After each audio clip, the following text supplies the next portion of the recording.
When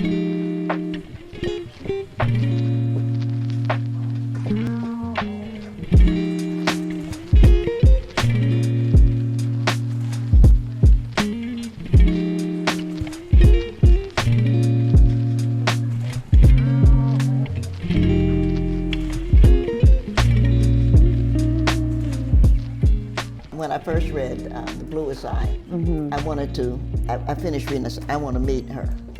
I want to meet Toni Morrison. And I lived on 92nd and Central Park West at that point. She worked at Random House, and I said, well, that's it. So I'm starting out, and I walked down to Random House because either you walk or you take a cab. And, right. You know, I'm a poet. So I walked down to Random House, and I said, I'd like to meet Toni Morrison. and the guard, you know, they had guards there, but the guards weren't serious. And he said, is she expecting you? And I said, no. And I write my name down and everything. And she said, I'll be right down, which was very nice. And we went and had a cup of coffee, and I said how much I admire her.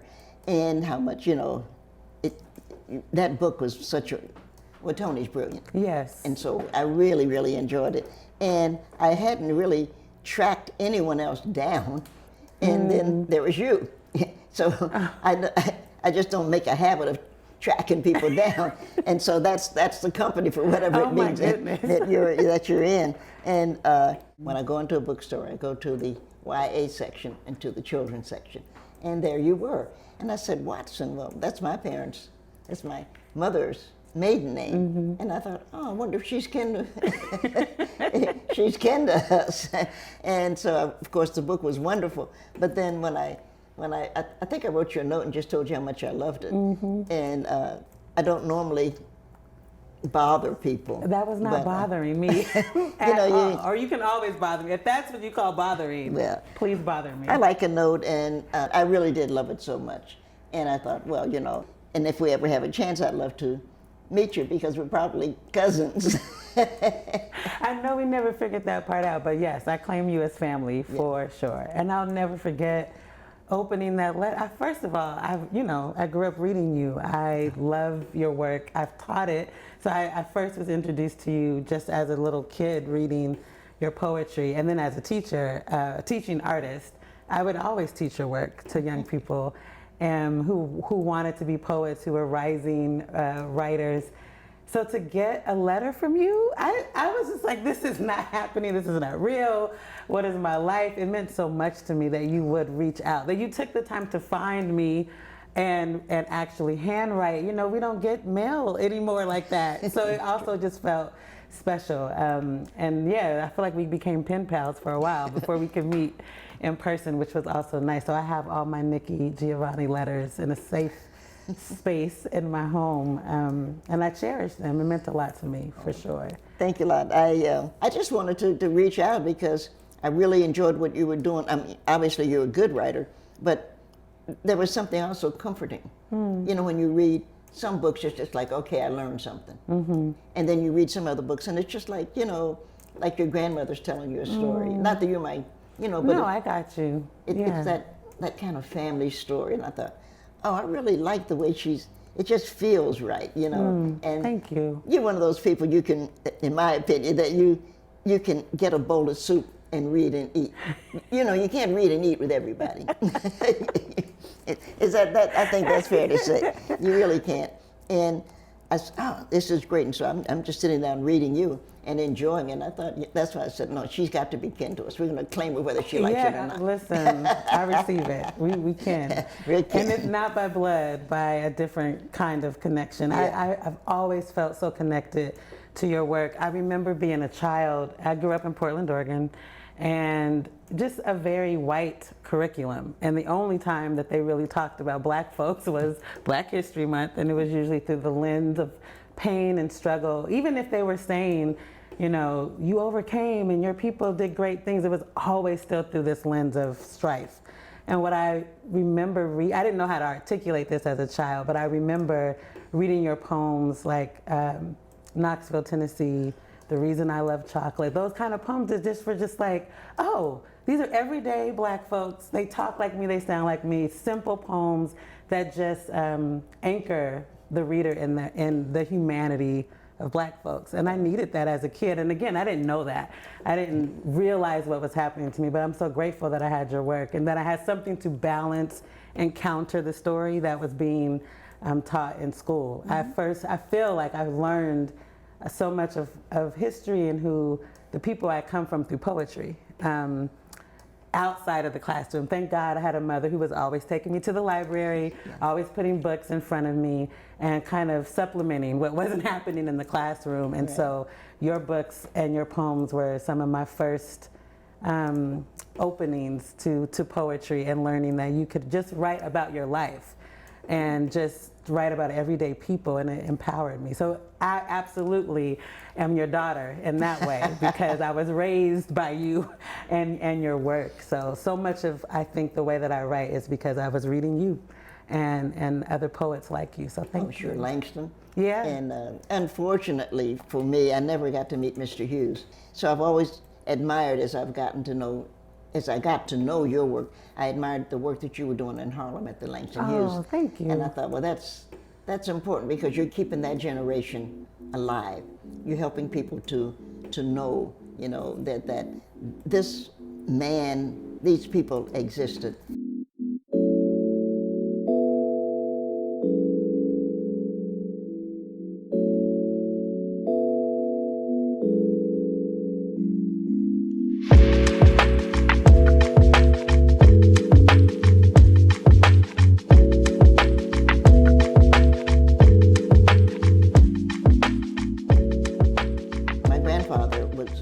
University graduate, and so he was a Latin teacher, and my grandmother graduated from Albany Normal, what they called at that point, Albany Normal College, but it would have been like a community college. And Grandpapa, when he graduated, married, and I have to laugh at this, Spelman women don't like it, he married a Spelman woman, and then he met grandmother. So you see the problem. And they called him, his family, the Watsons, called him Book. But he fell in love with grandmother, and that was like, okay, no, I want that. And that was, and so he had to get a divorce. Nobody else in the family ever had a divorce. So this is going to cause, like, you're going to embarrass her. And so he got a divorce, and he married grandmother. I was fortunate enough to live with them. And grandmother would cook. And she was a very good cook. She told Grandpapa, I'm going to cook John, his name is John, I'm going to cook John Brown, but I'm not cleaning the dishes. And so Grandpa was still like, oh, okay. Because he was in love till the day he died. And when I came to live with them, then of course, that became my job. And he would sit with me to tell me stories. And my favorite, very favorite Grandpapa story was he'd be sitting there, and I'm in the kitchen, because the kitchen, the rooms were. And he said, you know, Nikki, I only wanted to kiss your grandmother. And the house was not that big, it wasn't a big house, but no matter where she was, she could be on the porch. And this is when people had front porches. And she would holler back, John Brown, if I had let you kiss me, you would have never married me. And it took me the longest to realize, oh, that's a metaphor. That's not exactly what he wanted. Right. My book just came this morning. Oh, did it? Do you have it? Oh, I want to see it. Oh, Nikki, come on. This is beautiful. Thank you. You got mine. I know, I don't have the hard copies yet. Oh, well, this just came out. Just came this morning. And, I love these covers. she did a good job, I think, Emma did. It's nothing like it. Does it still feel new to you when you get new ones? Like your first, the first copy? Don't you love it? Yes. Yeah. I hope it never gets old.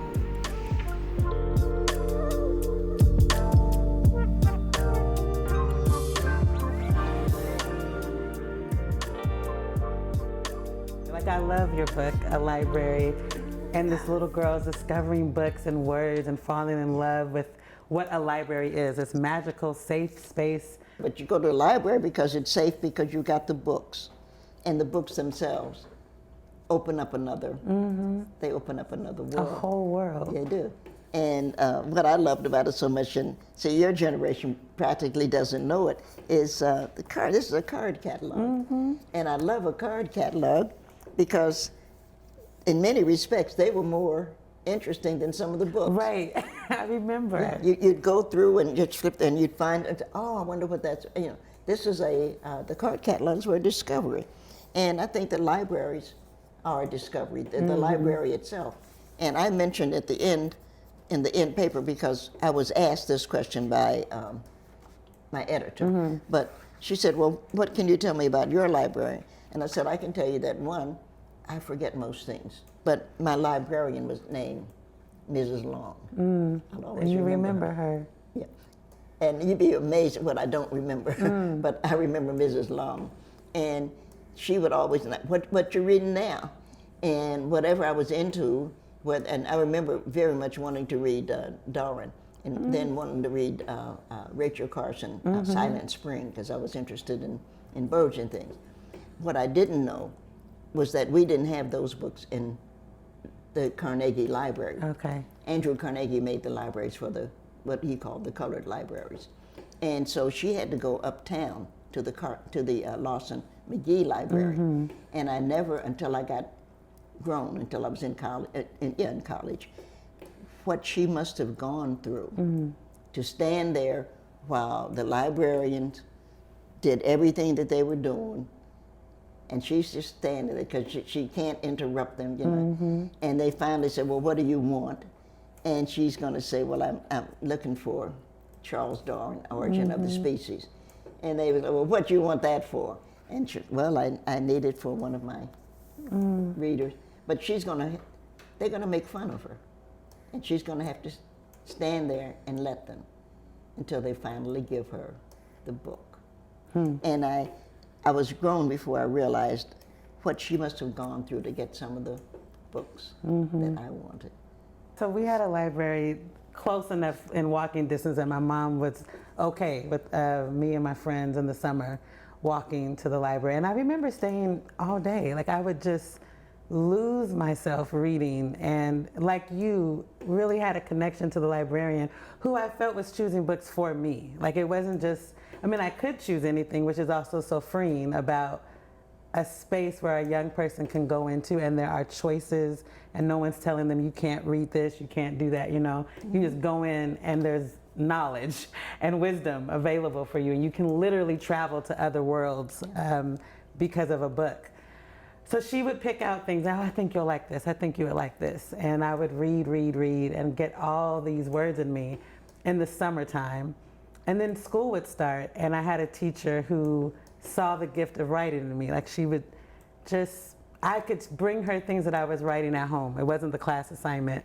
And one day I brought her a 21-page story. It was like a mystery, which is bizarre, that I was writing these mystery stories as a kid, and brought it to her so proud in my little second grade handwriting.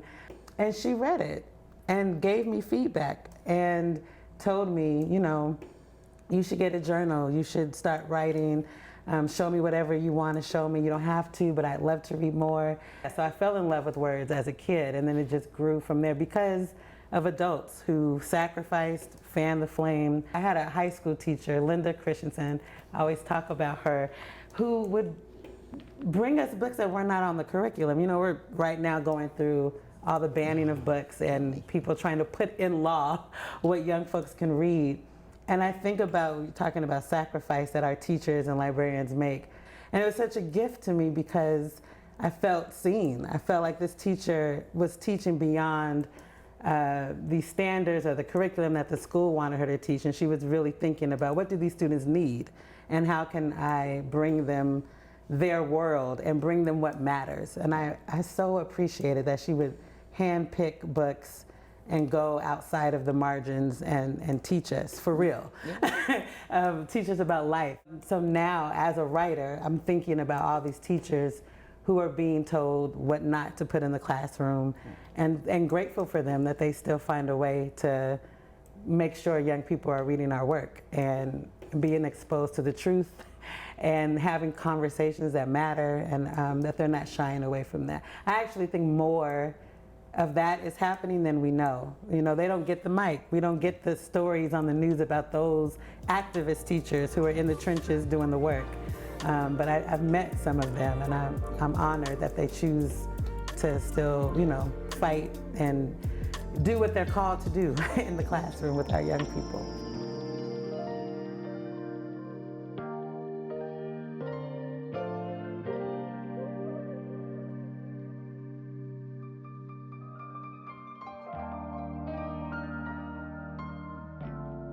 My first time hearing Maya speak, I think I was maybe early 20s in Portland, Oregon. I was a mentor for kids who were in middle school, and it was a field trip. She was in the city, and she's speaking downtown at one of our, you know, big theaters. And we had, you know, the seats way up in the balcony, in the back row of the balcony, you know. But it did not matter. I did not even care that I could not see her. What mattered was her voice. You know, her voice is so distinct. She had a great voice, yeah. But I remember leaving there in tears and feeling like I've just witnessed something great and I'm forever changed. There's very few times where I can point back to a moment and feel like that was a turning point in my career, in my dream, or in finding myself. And that was one of the moments where I just was like, this woman who's been through so much, so boldly is telling her story, no apology of her Blackness, so beautiful and proud. I just felt so seen. I felt like I'm in this auditorium full of people, but I felt like she was talking to me. It really felt like we're this close, but I'm again way in the balcony in the back row. And I'm with these younger people who are, you know, younger than me, and I'm supposed to be mentoring them. And here I am in tears watching this legend on the stage. It was just a beautiful night. I go back to that night often. I feel like something ignited in me. You can write, sure, but what are you writing for? And what is your purpose? And why do you want to do this work? And I feel like that night was the night I started thinking more deeply about what I wanted to do with what was a hobby or something I did on the side, writing. She showed me like, no, this is a gift, so what are you gonna do with it? It's so interesting how you cannot know someone and feel like you know them because of their work and how honest and raw she was in her work. It touched me, and then also was a roadmap of how to write. Oh, she'd be glad to know that, but you know what we used to fight about, not real, but you know, she wrote a couple of cookbooks, and she lived only 2 hours away because I'm in Blacksburg, Virginia, and she's right there in Wake Forest. So I would drive down sometime. I said, "What you call? What you doing?" And she said, "Oh, come on down." So you come down, and I say, "Ma, you know, the only thing I don't understand is why you write cookbooks." And she said, "What do you mean?" I said, "Well, you know, you're not that good a cook." And then she was like, "What?" And I cook better than you, Giovanni. I said, I don't think so. We used to argue about who could cook the best. Yeah. Her kitchen was a professional kitchen. So she cooked, she used to when she could. She cooked on gas, but then she needed oxygen. So she could no longer go into her kitchen. So she had to stand up. And I said, well, fortunately for you, you're not well. So I'm going to have you stand there, and I'm going to show you how to cook. And we used to, she said, "Oh, girl, you're crazy." But I had a lot of fun with, you know, just things like that, because people forget that everybody's a human being. I mean, that they do funny things. Yeah. But Oprah came down. She and Oprah were close, as you know. And Oprah was there when she called me. And she said, well, you know, you're always talking about cooking. Why don't you come down and cook something? I said, oh, what would you like? She said, whatever you like. So I always keep a rack of lamb because I really like lamb. I said, bring I'll bring a rack of lamb and I'll come down. I went down. And of course, I say she had a great kitchen, so it was fine. And I made dinner. My lamb, I got to tell you, was beautiful because I rubbed it before I left home and put it in, roasted it. It was great. And so she sits at the head, of course, of her table. Of course. So I'm down here where I'm helping to serve, you know. And sliced her gave it to her. And I'm looking at it and said, so what are you thinking? Well, it could use a little salt. I said, girl, you ought to quit it. You ought to quit it. You know very well this is perfect.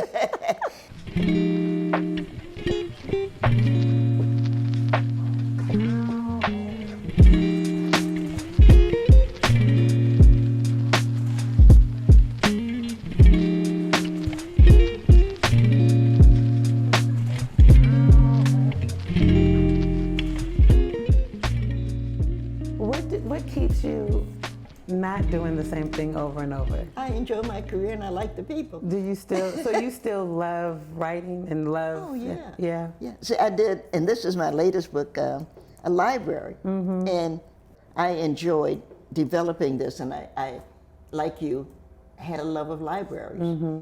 How do you know this is a picture book or this is supposed to be a poem, or like what made you write this as a picture book? I wrote it as a poem. Oh, you did? Okay. Yeah, and Kwame Alexander, whom we both know, said, this ought to be a picture book. And I said, thank you, I'm glad. And this how that developed. Okay. And I'm interested in what other people see in my poetry, In your work, what they're doing. And we just got a request, I don't know how it's going to work out, for something that I don't know anything about at all. And I don't think anybody does right now, called sampling. And they want to get a permission for sample. And, you know, we're all in our 70s. Right. Well, you know, but this, again, these are just things that I don't know much about. Well, I mean, it makes sense to me because you didn't set out with a goal of being sampled or I want my record to hit gold. You were really just writing and doing the work, and then all these things came because that'll take your joy away. Yeah, focusing on that. Oh, sure, and I say that to my student. Well, I'm retired now. I retire in September, but I said that to them. If you start off wanting to be rich and famous, this is the wrong. First of all, you don't want to be a writer, you know, and secondly, it's just such an ugly way to go about your life because what you end up doing is something that somebody else want you to do. Yeah. It should bring you joy. And when I got there, I was so happy when this came today. Everybody knows that. And once they know that you're not here to sell a book, but you have an idea that you want, it becomes, it changes the way people talk to you because all of a sudden they realize, oh. You know your worth and you have a purpose. And yeah, you want to do something that makes sense, that your grandmother would be proud of. Yes. Your grandmother sitting in heaven saying, see, my baby wrote about that. Yeah, yes. You know, you always have to think about your grandmother. This is what my baby did. And once you get it in the mind, who's reading you? Well, your grandmother's reading you. She's saying, oh, see what my baby did? She's sitting there. My grandmother smoked. My grandfather didn't, but my grandmother did. So grandmother's sitting there smoking a cigarette. See what my baby did? And somebody else saying, well, my baby, look at what my baby won a prize. You know, it's one of them. Heaven must be a mess. All these black women up there bragging about their children.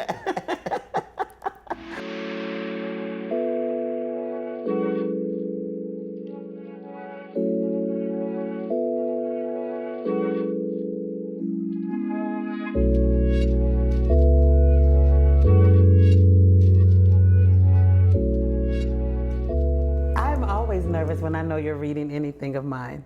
That's new. Like, I know you loved piecing me together, but you know, I've sent you things since then, and I'm always like, oh, what is she gonna say about this one? So it always means a lot when you call and we have conversations about the work. But this book, I was like, yeah, I don't know, because it wasn't just a story. I mean, you knew Maya, you were friends, and it matters to me that the people who loved her felt that I did justice by her story. And her life was so massive. So I was trying to, you know, just think about even what to include. So yes, when I first sent it to you, I was very nervous. But I mean, you're always gentle with me, but I know when you love something, versus just like it. So when you called and we talked about it, I was like, okay, I got the stamp of approval. It doesn't matter what reviews I get. It does not matter anything else that happens with this book. Nikki Giovanni has given me the stamp of approval on Maya's song, and it meant the world. It really did mean a lot to me. I loved it, but I worked with Bryan too. Yes, and can we talk about his illustrations? Yeah. He's fantastic. He did a really good job. He really did. But he can't do it. He can't illustrate unless you put the words there. So you did it. Thank you. Yeah, I really did. And so you ought to be. So your grandmother, my grandmother sitting there. Did your grandmother drink? Because mine did. A little bit of bourbon every now and then. Well, John Brown, I just have a little bit. A little bit. A little sip. No, they're all up there talking. The one I remember when my mom passed, that's one of the things you said to me was that our mamas were up there together looking down on us, and it comforted me so much to think about that she still is with us and proud and all of that. So I remember you saying that, and I love the idea of these black women celebrating their black daughters. That makes me smile. Oh no, because they're wonderful people. You don't have any problem with them sitting. See, and they're competitive. Yes. I can definitely hear the conversations in my head for sure. Yeah. Indeed. Thank you for inviting me. Yeah, thank you. Thanks for always saying yes. Totally my pleasure.